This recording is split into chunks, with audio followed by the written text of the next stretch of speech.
of inspiration and support even from afar.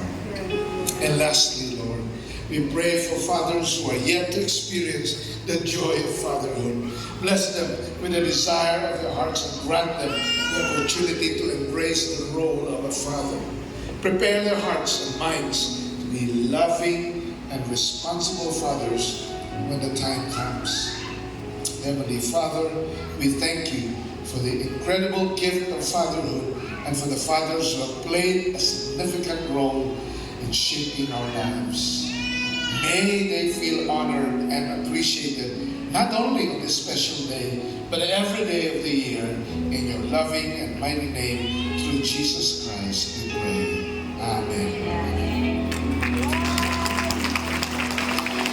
They are going to face the congregation now, and they will receive the gift.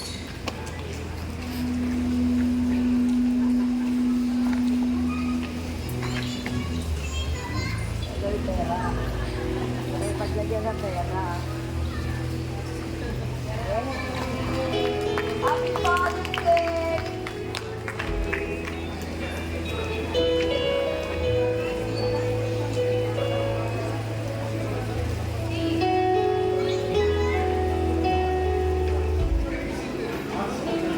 Can we give another clap for the fathers?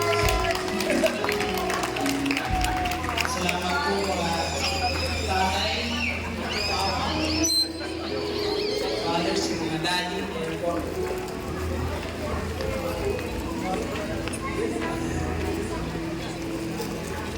Thank God for our fathers.